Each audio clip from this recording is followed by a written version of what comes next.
Kamu nggak salah baca kalau di tahun 2024 ini adalah waktu yang tepat untuk memulai bisnis dengan sistem dropship.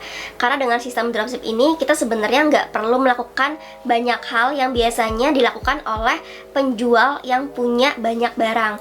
Misalnya kayak punya stok barang, kayak harus packing produk segala macem, belum lagi foto katalog. Apalagi buat teman-teman yang mungkin sekarang ini pengen punya bisnis sampingan tapi kalian tuh nggak punya modal ataupun nggak punya produk. Nah, lebih baik kalian tuh menjadi seorang dropshipper aja, karena berdasarkan pengalaman aku pribadi, menjadi seorang dropshipper itu justru kita jadi belajar gimana caranya sebenarnya memulai bisnis online meskipun kita itu belum punya barang. Terus gimana cara aku menghandle customer, dan juga yang paling penting adalah aku semenjak jadi dropshipper itu jadi tahu gimana caranya cari produk yang murah untuk dijual lagi. Nah, di video kali ini aku bakalan bahas tuntas sebenarnya apa sih kelebihan dari kita menjadi dropshipper, dan sebenarnya tuh kayak gimana cara kerjanya, gimana cara kita itu berjualannya. Nah, coba tonton videoku sampai selesai. Tapi sebelum itu jangan lupa support dulu YouTube aku, karena aku bakalan sering banget ngebahas tentang small business, dropshipper, tentang gimana caranya jualan di marketplace dengan cara klik like dan subscribe YouTube aku. Dan gak usah lama-lama, langsung aja yuk kita mulai.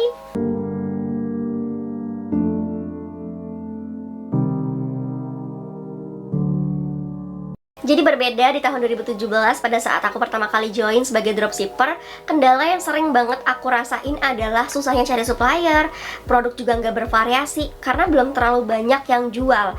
Harga modal awalnya juga udah mahal banget, jadi kayak kalau misalkan mau dijual ya bakalan susah gak sih? Udah gitu foto katalognya tuh kayak foto katalog sejuta umat banget gitu, yang mana aku jual, teman aku juga jual dengan foto katalog yang sama. Ingat gak sih? Zaman-zaman tahun 2017 itu tuh foto katalog masih yang kayak gini tuh. Sedangkan kalau sekarang ini aku lihat banyak banget brand lokal yang mereka itu open reseller, open dropship, tapi foto katalognya tuh jauh lebih bagus dan meyakinkan. Sekarang menurut aku kita bisa dengan gampang cari supplier melalui marketplace, misalnya tuh kayak Shopee. Karena apa? Ratingnya udah pasti jelas ya. Barang itu sebagus apa, kita bisa lihat aja nih di rating penilaiannya. Dan berikut ada beberapa poin kelebihan kalau kalian itu menjadi seorang dropshipper di tahun 2024. Nih, aku udah catat ya di HP aku.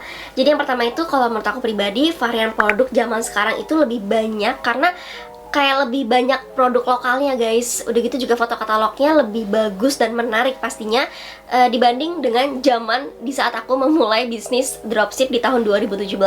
Udah gitu poin yang kedua ini, kita bisa jauh lebih apa ya? Bisa jauh lebih apa sih namanya? Teliti, apa ya, kayak pelan-pelan gitu ya cari supplier yang berkualitas. Karena sebenarnya banyak banget kok supplier di Shopee yang berkualitas yang bisa banget kita ajak kerjasama. Nah, sekarang kita lanjut ya untuk poin ketiga, kelebihan kalau kalian tuh menjadi seorang dropshipper di tahun 2024 ini. Menurut aku pribadi sih sekarang marketingnya jauh lebih luas, lebih banyak. Jadi kita itu bukan cuma bisa jualan di Shopee aja, kita juga bisa jualan kayak di TikTok, mungkin di sosmed lainnya gitu. Tapi menurut aku pribadi ya teman-teman, kalau kalian masih banget kayak benar-benar pemula, coba fokus dulu aja di satu sosmed. Misalnya itu kayak aku dulu fokusnya itu jualan di Instagram sama di Shopee.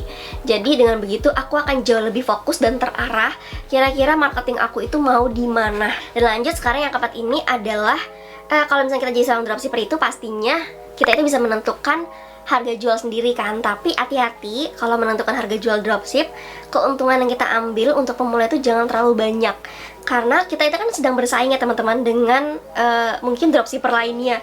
Jadi jangan terlalu mahal juga gitu ngejual barangnya. Nah, sekarang aku bakal ngebahas nih untuk cara jualannya. Kalau di pengalaman aku pribadi ya teman-teman, untuk cara jualan sebagai dropshipper itu sebenarnya kita tuh kayak sama aja seperti toko online yang lainnya. Cuman yang bikin beda itu kan sebenarnya kita itu nggak punya produk ya.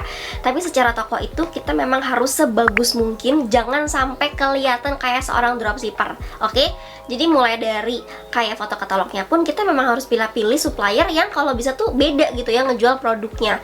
Jadi untuk cara jualannya sendiri kita itu harus memilih platform untuk berjualan. Nah, seperti yang tadi aku bilang tuh, kita itu harus fokus di satu ataupun dua platform aja biar kita tuh jauh lebih terarah gitu ya teman-teman. Kalau aku pribadi sih waktu itu aku di Instagram sama di Shopee sih. Jadi tuh otak aku tuh nggak kebagi gitu. Jadi aku bisa fokus nge-branding, ngebuat toko aku ini jalan dulu. Terus yang kedua ini kalau untuk cara jualan sebagai dropshipper, paling amannya ya teman-teman kalau kita mau menjadi seorang dropshipper dari supplier manapun, alangkah baiknya kalau kita itu beli produknya dulu satu.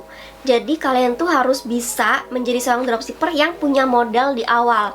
Punya modal di awal untuk beli produknya biar kita tahu kira-kira kualitas produk yang akan kita jual itu sebagus apa. Itu akan terhindar dari komplain customer. Makanya selama bertahun-tahun aku jadi dropshipper, aku tuh nggak pernah dapat komplain customer karena aku tahu kualitas yang aku jual itu udah pasti bagus. Kayak gitu ya. Lalu selanjutnya kalau cara jualan dropshipper versi aku adalah aku tuh ngebuat toko aku itu nggak kelihatan seperti dropshipper dengan cara aku tuh bikin konten original. Jadi seakan-akan tuh memang toko aku ini tuh toko yang memang aku tuh seperti produksi sendiri gitu kelihatannya, karena aku tuh punya konten original.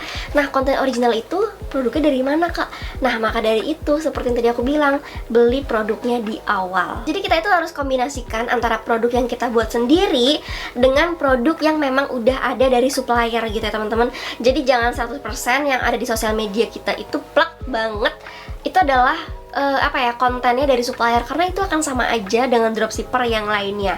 Jadi kita tuh kayak harus punya pembeda gitu ya. Nah, apalagi cara jualan dropshipper di tahun 2024 ini ya teman-teman, kita itu bisa banget kayak live streaming. Nah, makanya balik lagi ke poin keberapa tuh tadi, kalau kita itu memang harus punya produknya ya teman-teman.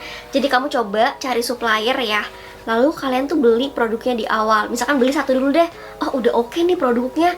Nah, selanjutnya kalian beli lagi produknya untuk kalian itu modal live streaming. Jadi nantinya kalau misalnya ada yang beli, ya udah kalian bisa langsung aja hubungin suppliernya untuk suppliernya itu yang kirim produknya. Dan jangan lupa juga kalau teman-teman saat ini baru banget memulai dropship di tahun 2024, kalian tuh memang harus cari supplier di marketplace seperti Shopee ini, cari yang menerima dropshipnya itu via WhatsApp, karena ini akan mempermudah kamu untuk jualan nantinya. Nah, next konten nanti aku bakal ngebahas gimana caranya tutorial dropship Shopee terbaru 2024. Makanya biar gak ketinggalan dengan konten aku yang lainnya, jangan lupa support aku dengan cara klik like dan subscribe-nya. Dan ini yang terakhir, yaitu kekurangan dari seorang dropshipper adalah pertama, biasanya supplier itu jarang banget menerima dropship itu COD karena ribet gitu ya teman-teman. Jadi balik lagi kalian tuh harus pilih-pilih supplier yang memang bisa diajak kerja sama. Jadi aku mau ucapin terima kasih banyak, tunggu aku di next konten berikutnya, dan dadah.